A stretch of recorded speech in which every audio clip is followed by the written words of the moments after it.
नमस्कार दोस्तों, what is the president of India क्या है, इसके बारे में हम लोग आज एकदम डिटेल से जानकारी प्राप्त करने वाले हैं। ठीक है, यानी कि भारत का राष्ट्रपति क्या है।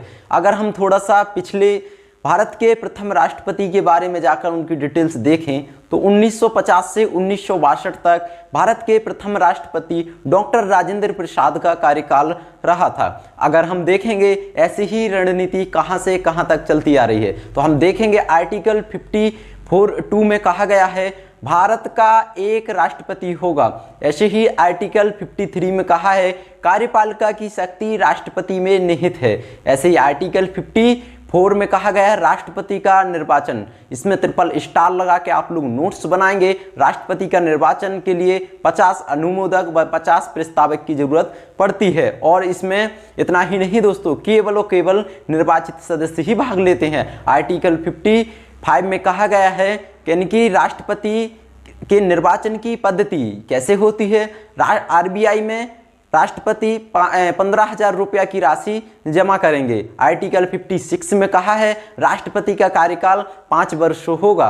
आर्टिकल 58 में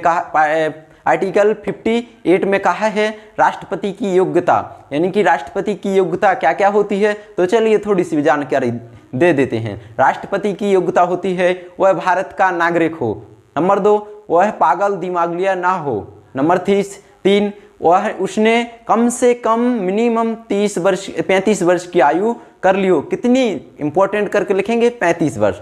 ठीक है, वह किसी लाभ के पद पर ना हो। चौथा, और ऐसे ही और कई अति महत्वपूर्ण चीजें हैं जो कि आप लोग पढ़ सकते हैं। आर्टिकल 60 में कहा गया है राष्ट्रपति शपथ लेते हैं।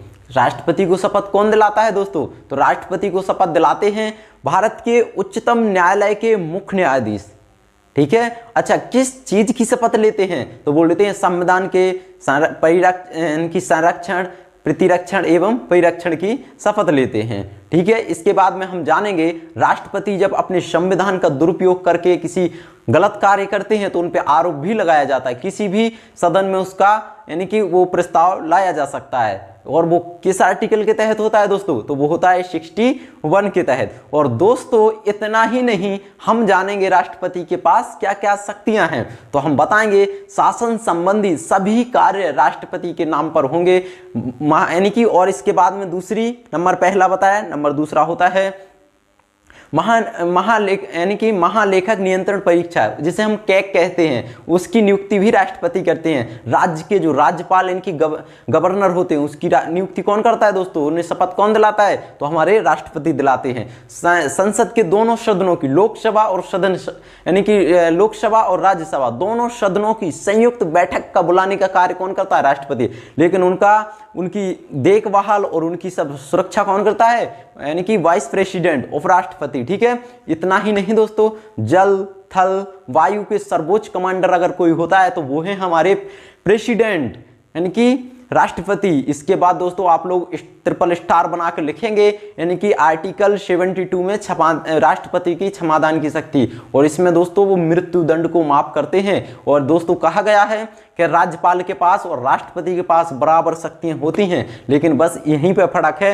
राज्यपाल, गवर्नर जो राज्य का होता है, वो कभी भी कुछ भी कर सकता है माफ, पर मृत्यु दंड को माफ नहीं कर सकता है। भारत का मुखिया जो होता है हमारे, अगर कहा जाए भारत का मुखिया कौन होता है तो वो होते हैं दोस्तों हमारे प्रेसिडेंट, राष्ट्रपति, और वो ही हमारी मृत्यु दंड को माफ करते हैं। और दोस्तों आप लोग एक बात और चीज ध्यान में रख के कहेंगे, आर्टिकल 123 में कहा है राष्ट्रपति अध्यादेश लाते हैं प्रेसिडेंट। और अध्यादेश की मिनिमम यानी कि कम से कम उसकी यानी कि कार्यकाल कितना होता है? तो वो होता है उसका 6 माह का। अच्छा, राष्ट्र जो अध्यादेश जारी करते हैं उनको समाप्त करना और लागू करना होता है किसके हाथ में? तो वो होते हैं संसद के हाथ में। दोस्तों इतनी जानकारी हमने दे दी, आप लोग इतनी ही जरूर इसको याद करके रखेंगे। तो उम्मीद आप किसी भी एग्जाम में अगर यहाँ से प्रश्न पूछा जाए तो आप लोग जरूर सफल पाएंगे। ठीक है, ऐसी ही वीडियो और देखने के लिए बने रहे हमारे चैनल पर। और आप लोगों ने सब्सक्राइब नहीं किया study Vande Mataram YouTube channel तो जाकर जरूर सब्सक्राइब कीजिएगा। ठीक है, जय हिंद दोस्तों, धन्यवाद।